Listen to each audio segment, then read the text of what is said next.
vos tinha prometido, queria trazer aqui o tema do Juan Guaidó, da Venezuela, que foi reconhecido há cerca de 1 ano e meio, mais ou menos, por vários países, entre os quais Portugal, como Presidente da República da Venezuela. Bom, já se transcorreram 1 ano e meio e as evidências demonstram-nos que provavelmente aqui damos um tiro no pé. Havia, na altura, vamos nos enquadrar, isto foi em finais de 2018, princípios do ano de 2019, e este tipo que era o Presidente da Assembleia Nacional da Venezuela, a segunda figura do Estado, na realidade, autoproclama-se Presidente da República, sem fazer-se valer de nenhuma lei, nenhum ponto da Constituição, que sim prevê que quando o Presidente morra, e só nesta condição, passa a ser Presidente da República de forma interina, até a convocação de novas eleições, o Presidente da Assembleia Nacional da Venezuela. Ora, este não era o caso.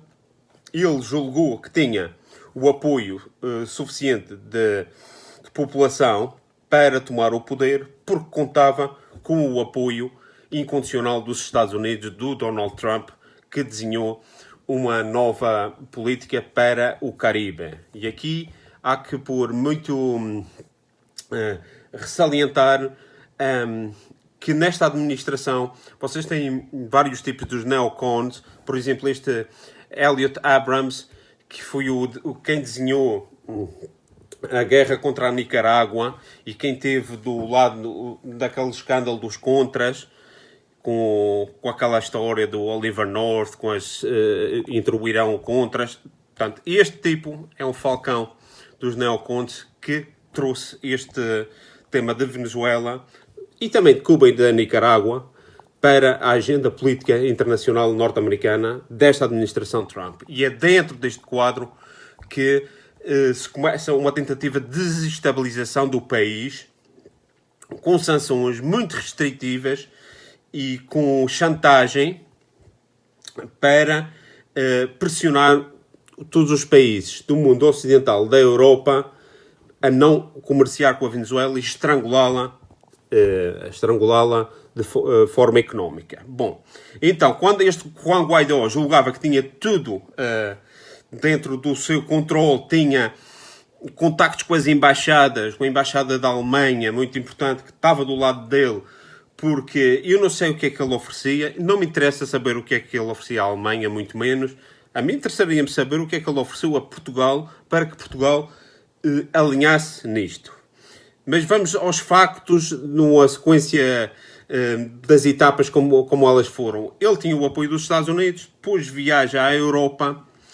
Primeiro viaja aos Estados Unidos, ainda é recebido pelo Mike Pence, número 2, vice-presidente, como presidente da Venezuela, e depois abre-se aqui um período na Europa de incerteza, não se sabe bem quem é este tipo, o que é que ele quer, apoiamos, não apoiamos.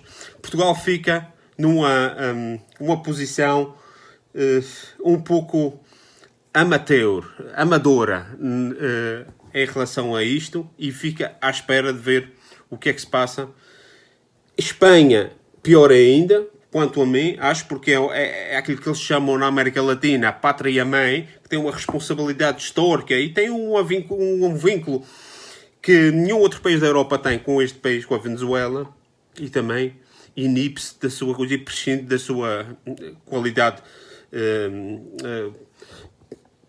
de pátria-mãe e de uma maior conexão com a Venezuela e espera que a França e a Alemanha tomem uma decisão. Então depois vem a Alemanha e reconhece o Guaidó como presidente interino, a França a mesma coisa, e logo a seguir o Pedro Sánchez em Espanha diz a mesma coisa, vai atrás, vai a Maria, vai com as outras, e Portugal a mesma coisa.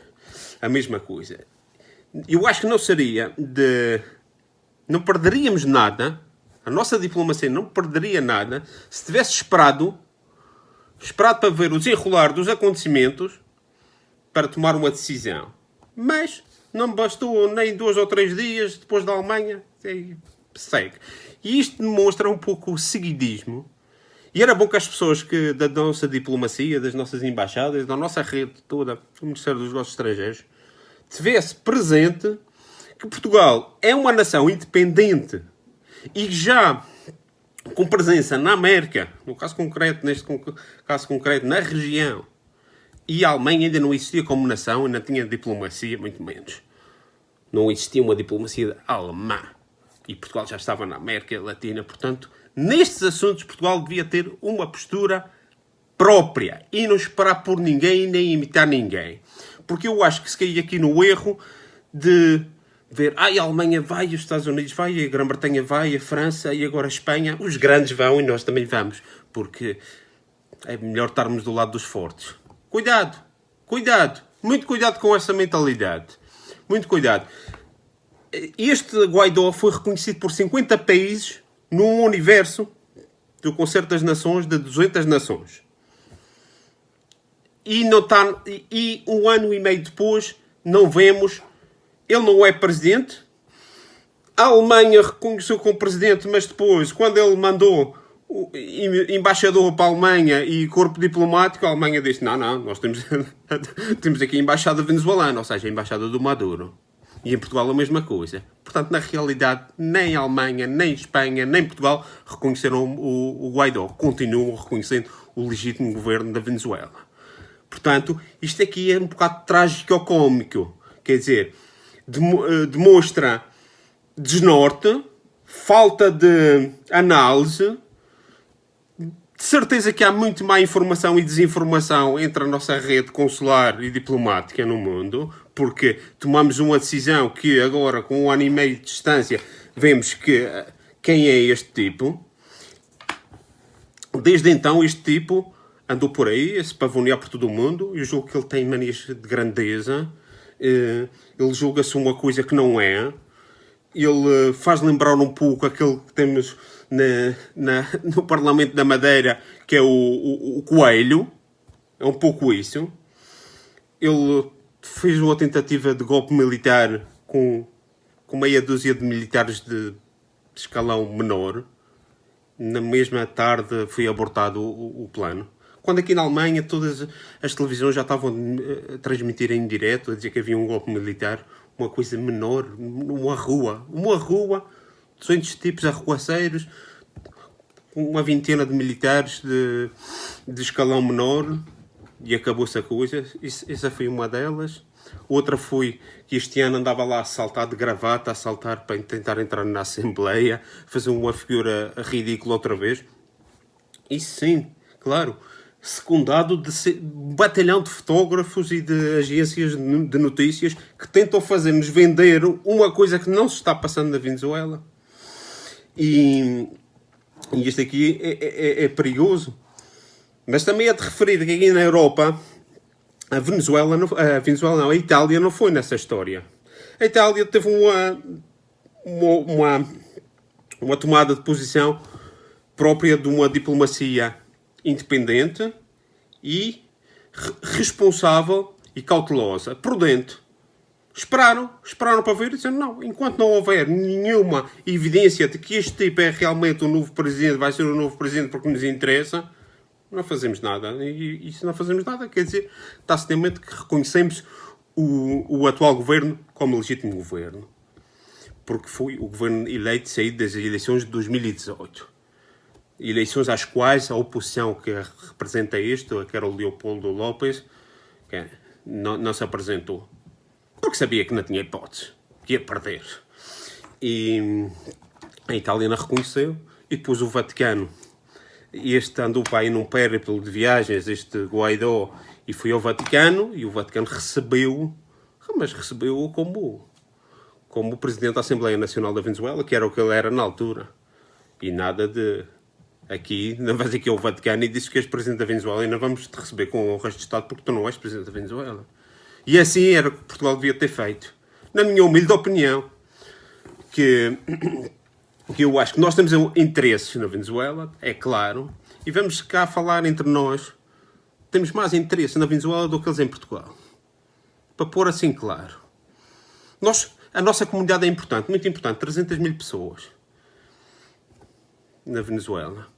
Quantas comunidades existem na Venezuela? Palestinos, de sírios, de arménios, de espanhóis, de galegos, de bascos. A portuguesa é só mais uma. É só mais uma. A comunidade portuguesa é tão importante como qualquer outra. É importante, para nós, é mais importante como esta comunidade vai continuar a estar inserida na sociedade venezuelana do que ao contrário. E o que é certo é que, depois disto, desta tentativa de desestabilização, Portugal perdeu já aqui. É que Portugal já vem fazendo muitas coisas mal feitas. Tem cerca de 1.000 milhões de euros que pertencem à Venezuela presas no novo banco. Um banco que não se sabe bem o futuro. E nós estejamos com isto a tentar passar a perna aos venezuelanos e roubar-lhes o dinheiro que é deles. Porque isto é um precedente grave. Depois veio a TAP fazer voos com o Guaidó, que passava de um lado para o outro. O governo do Maduro acusou diretamente e exige uma investigação do que é que se passava, que o tio do Guaidó chegou a viajar dito pelo governo venezuelano, daquilo, não sei se eles têm razão ou não, que levava explosivos. Bom, e então qual é o papel que aqui a Companhia Aérea Portuguesa está a fazer? E com isto, a partir desse momento, a Venezuela cortou os voos da TAP para os nossos imigrantes. Isto quer dizer que deixa os nossos imigrantes numa situação agora vulnerável. E já estamos a ver as consequências disto. Depois, tem o... Quer dizer, não há que esquecer que, gostemos ou não, o Maduro é o presidente. A oposição é extremamente dividida. Este Guaidó representa o tal Leopoldo López, que odeia o Capriles odeia o Guaidó odeia aquela gente da oposição, odeia-se a todos uns aos outros. E é assim que o Maduro se aproveita e se mantém no poder. E isto não há que esquecer. Todos nós, principalmente, que somos da Ilha da Madeira, conhecemos alguém que vem da Venezuela, ou algum familiar, ou amigos que nascidos ou crescidos na Venezuela. Ninguém gosta do Maduro. Muitos dos que eu falei têm saudades do tempo do Hugo Chávez, mas o Hugo Chávez era uma coisa, o Maduro é outra. Agora, quando se fala no Guaidó, com as pessoas que eu falei, perguntavam, mas quem é esse palhaço? Quem é esse palhaço? Não me diz nada. Jamais votariam nele. Portanto, aqui temos um problema. E isto o nosso Ministério dos Negócios Estrangeiros devia de saber. E claro, aqui estamos a abrir um precedente. E um princípio das relações internacionais tão básico como o princípio de não ingerência na soberania e na independência de um país, que é um país amigo. E eu agora pergunto, com que cara é que vamos nos confrontar com situações semelhantes quando a coisa der uma volta? O mundo está em grande mudança. E não era preciso chegar ao vírus para saber que as coisas estão no campo internacional, das relações internacionais, estão mudando fortemente. E deviam ter uma capacidade de previsão maior do que ter reconhecido este tipo como presidente de um país e tê-lo como interlocutor de dois países soberanos, que agora, obviamente, não é nada, não há nada por trás. Ou seja, a Embaixada da Venezuela é a embaixada de sempre, com os mesmos representantes consulares de sempre, do governo, que nós dizemos que não reconhecemos. Isto é uma loucura. Portanto, acho que não ficávamos a perder nada, não tínhamos ficado a perder nada se tivéssemos tido a mesma posição da Itália. Até haver avanços na situação, o governo português fala com o governo legítimo da Venezuela, o atual governo.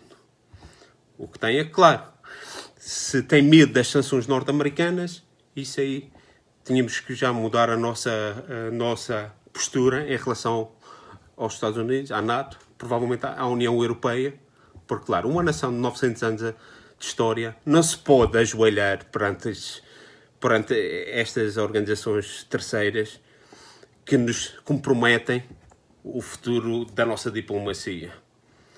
Se deviam ter no pé Espero que não se volte a passar. Espero que as relações internacionais pautem-se no futuro, pela parte de que toca a Portugal, de responsabilidade e de ponderação.